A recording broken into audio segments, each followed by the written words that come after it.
Senhor esteja com todos vocês.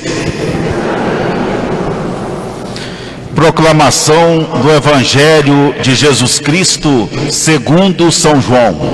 Glória a vós, Senhor.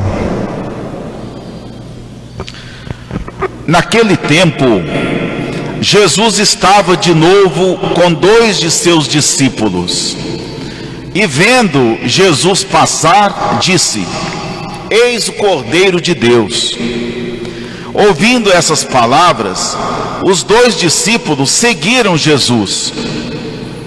Voltando-se para eles e vendo que o estavam seguindo, Jesus perguntou: O que estáis procurando?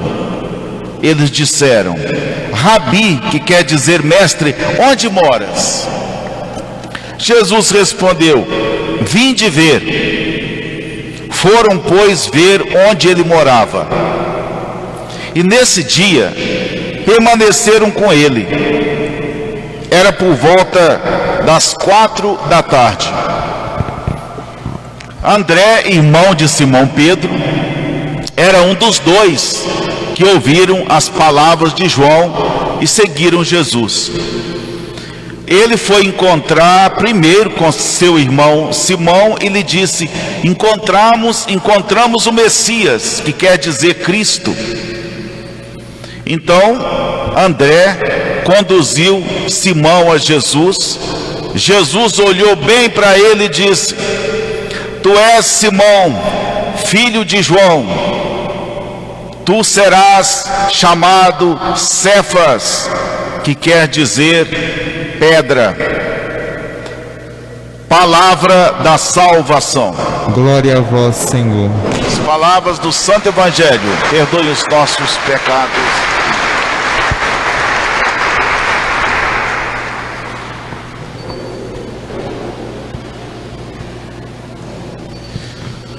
Meus irmãos e irmãs, a liturgia da palavra hoje nos traz condições para a gente refletir sobre a vocação da gente diante de Deus.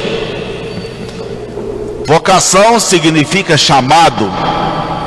E às vezes quando se fala chamar aqui, o primeiro chamado, a primeira convocação feita por Deus a nós, é para que nós possamos viver bem, em abundância, viver com qualidade.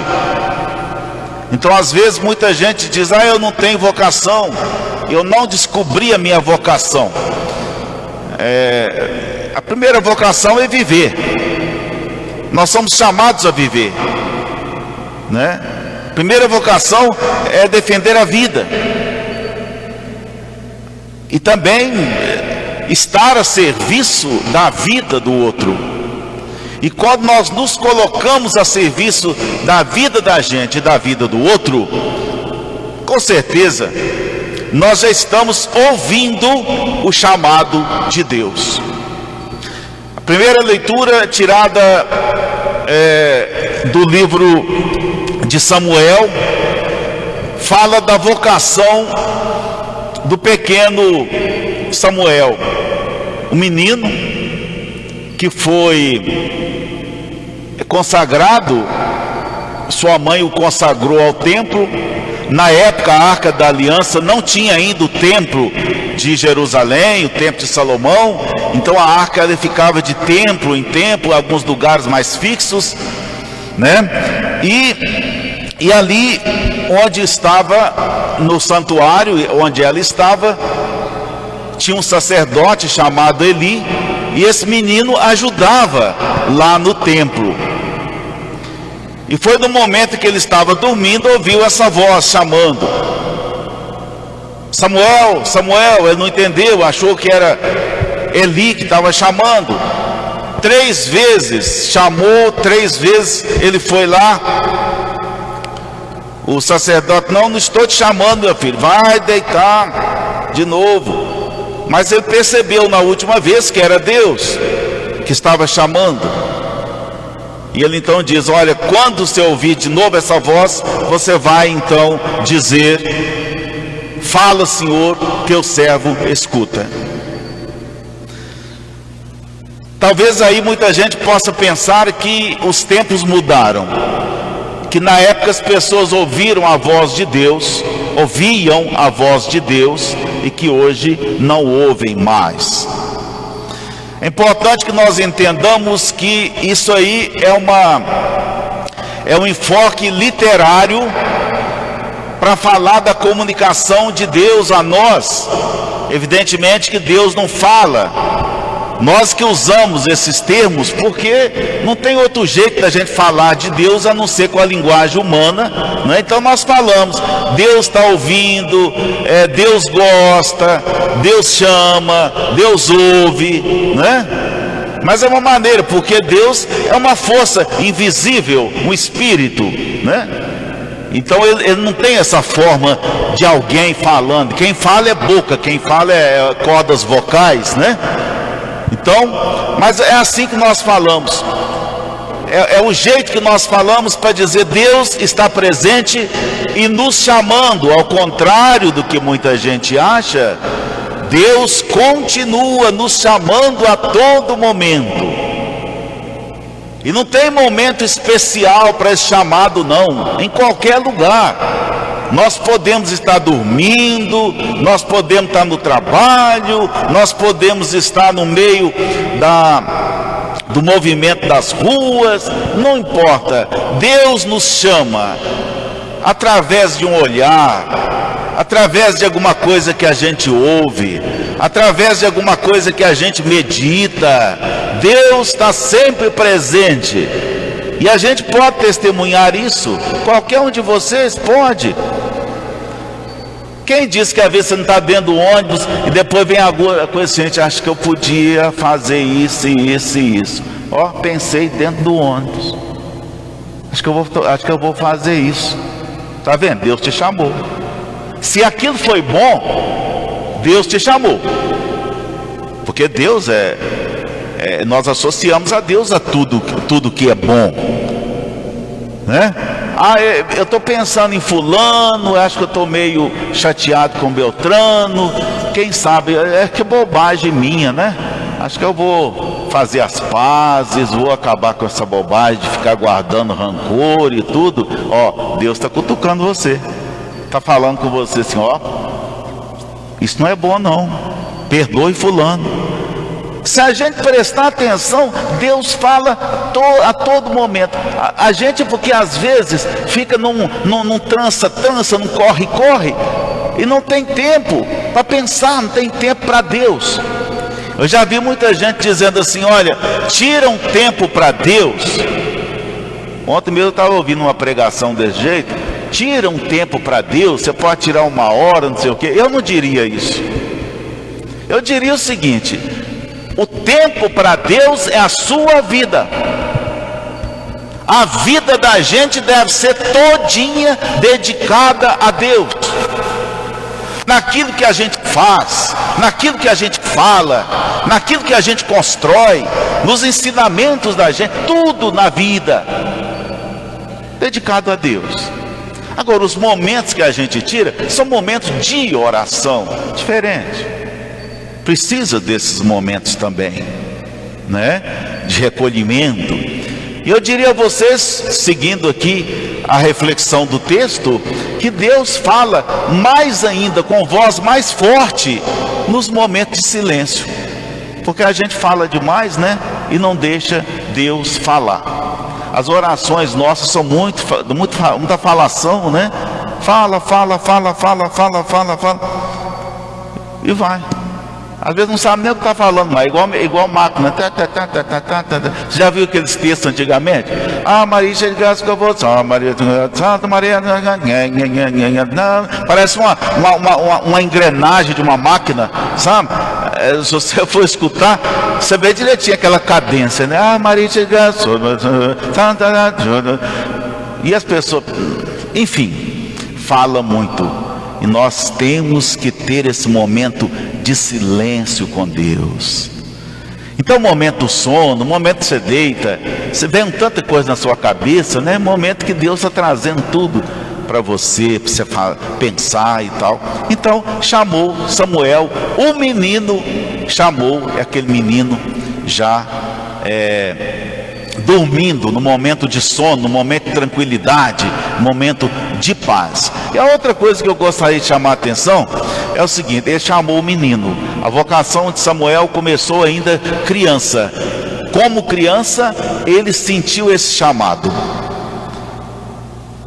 Mas esse chamado só foi possível graças à orientação do sacerdote Eli. Porque o menino não sabia quem é que estava chamando. O sacerdote Eli que diz para ele assim: olha, se chamar mais uma vez, você vai responder. Fala, Senhor, teu servo escuta. Olha a orientação dos mais velhos. Não sou eu que vou falar em nome de Deus para você, mas eu gostaria que você ouvisse Deus chamar o seu próprio nome. E quando chama pelo nome é muito interessante, porque o nome é aquilo que caracteriza, é aquilo que nomeia, é aquilo que distingue uma pessoa da outra. E quando a gente fala fulano de tal, você pensa em tudo que aquela pessoa é.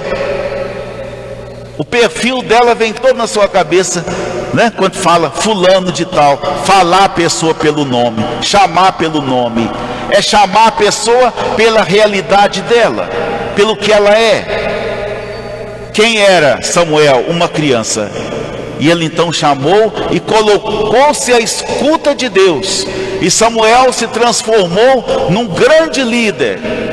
Foi o primeiro juiz, aliás, o último dos juízes de Israel. Foi profeta, foi sacerdote, enfim, ele serviu. O livro de Samuel é um livro que tem uma parcela muito grande de importância dentro da história judaica. Esse menino começou assim, essa vocação começou daquele jeito, chamando pelo nome. Samuel não queria. Tem, pois é, isso mesmo.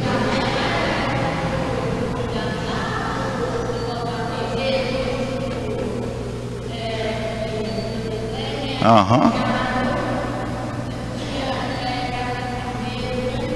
Ah, que bonito, já foi lá? Ah, parabéns, viu? Ah, sim. Tava, né? Ah, legal, legal. Tá falando que foi em Jerusalém, que viu lá que eu tô falando. Muito bem, filho. Como é que você chama? Então tá bom, Marilena. Então, olha aqui. Chamou Samuel, criança, e depois, isso é interessante, porque Samuel queria que o menino seguisse a Deus, não ele. O sacerdote é para isso. Aquele que age em nome de Deus, ele não está preocupado consigo, com seus interesses. Ele leva as pessoas a Deus. Eu sempre falo isso aqui, gente. A grande alegria da gente, né, que tem essa função que a gente tem, é saber que a gente está conduzindo as pessoas a Deus. Você sabe que eu mesmo não sou uma pessoa que não gosto de festa para mim, de promoção para mim, para minha pessoa não. Por quê? Porque eu acho que eu estou aqui para levar as pessoas a Deus e não para trazer as pessoas para mim. A Regina morreu essa semana, não foi sepultada ainda não, viu? Vai ser na terça-feira. A Regina, ela falou uma coisa, sempre falava uma coisa comigo que ficou. Ela disse: ô padre, eu nunca estou aqui na igreja para servir padre. Eu estou aqui na igreja para servir a Deus. Entre o padre que foi, eu estou aqui porque eu amo fazer as coisas para Deus. Então, é por aí, né? A gente não querer que as coisas sejam feitas para nós, mas a nossa missão, a nossa vocação é colher pessoas para Deus. E colher pessoas para Deus é colher pessoas para a vida, né? E o Evangelho nos traz nos aprofunda nessa reflexão. João Batista tinha 2 discípulos com ele naquele momento, e Jesus passa, e ele então aponta Jesus. Jesus estava passando, ele diz para ele: eis o Cordeiro de Deus. Então aqueles 2 discípulos deixaram João, um deles era André, deixaram João e foram ser discípulos de Jesus, foram atrás de Jesus. E quando eles foram atrás de Jesus, Jesus parou e disse: o que vocês querem? Estão me acompanhando? O que vocês querem? Eles queriam saber, chamaram Jesus de mestre, né, Rabi, e queriam saber onde ele morava, né? Muito interessante essas 2 coisinhas aí. Chamar Jesus de mestre. Lá em Israel, os mestres tinham os discípulos. Então, quando se reconhecia alguém como mestre, ao mesmo tempo que quem chamasse o outro de mestre é porque estava considerando aquela pessoa discípula. Então, quando eles disseram mestre, é porque eles queriam o ensinamento de Jesus. Queriam que Jesus fosse mestre dele, fosse aquele que orientasse a vida deles. E onde moras? Jesus, vem ver onde eu moro. Aí não fala mais detalhe. Só que a gente entende que onde a pessoa de Jesus mora, onde é que ela mora? Né? É um lugar social. Jesus mora no ambiente do amor. Jesus mora no ambiente do perdão. Onde tiver paz, ali eu estou. Onde tiver amor, ali eu estou. Onde tiver fraternidade, ali eu estou. Onde tiver justiça, ali eu estou. Esse é o lugar que Jesus mora. E olha o que João falou. Como é que João apresentou Jesus? Eis o Cordeiro de Deus. Cordeiro era aqueles animais imolados pelo pecado, fazendo sacrifício pela vida. E Jesus foi o Cordeiro de Deus, aquele que entregou a sua vida por amor à humanidade. Então, quem era aquele Jesus que estava passando? É aquele que veio para salvar, para entregar-se em sacrifício. E aí nós podemos pensar, né? Nós queremos ficar com Jesus. Nós temos que saber onde Jesus mora, quais são os valores onde Jesus se apoiava, e quais são os valores onde me apoio, nós apoiamos hoje. O que é importante para mim e o que era importante para Jesus. E aí nós vamos descobrindo se nós temos ou não vocação cristã. Tem que saber onde nós moramos, onde a vida nossa mora, tem abrigo, onde Jesus mora. E aí ficaram com ele, mas não ficaram parados não. Encontraram Jesus, começou o primeiro grupo cristão de seguidores. E André, que era um daqueles 2 que estavam com João Batista, encontrou o irmão dele, Simão Pedro, e já foi logo falando: nós encontramos o Messias. Simão Pedro foi até Jesus para conhecer Jesus, e aí começou o segmento. João coloca a formação do discipulado de Jesus através do anúncio, do testemunho de um pelo outro. E aí nós devemos continuar, gente. Nós devemos continuar hoje esse mesmo trajeto, levar as pessoas a Jesus. Não é para nós não, mas para Jesus. E dizer: Ele é o Cordeiro de Deus, Ele é aquele que tira, que morreu pelos pecados, morreu pelos pecadores, morreu pelos simples, deu a vida dele aos pequenos. E você, e nós, e eu, estamos prontos para isso? Se nós estivermos, nós estaremos fazendo o nosso corpo, o lugar de maravilhas de Deus, como diz São Paulo aos Coríntios na segunda leitura de hoje. O corpo não foi feito para a imoralidade. E quando fala imoralidade, muita gente pode pensar só em sexo, não é?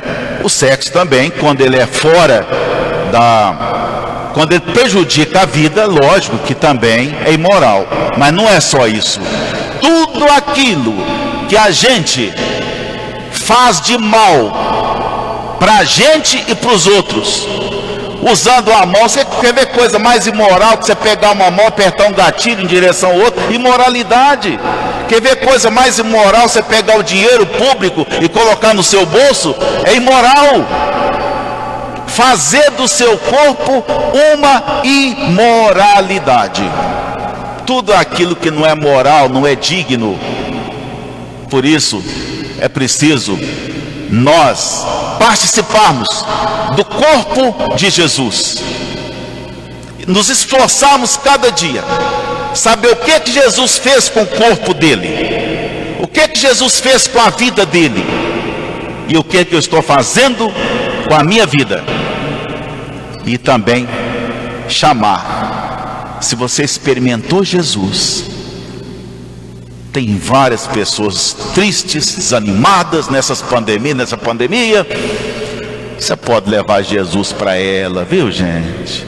Leve paz, leve amor, ensine essas pessoas, mostre Jesus para elas, porque Jesus está em movimento, está passando sempre. Jesus está transitando. Olha aqui, Jesus está transitando aqui dentro de uma forma, olha, frenética, não é mesmo? E nós podemos então apresentar Jesus às pessoas, tá bom?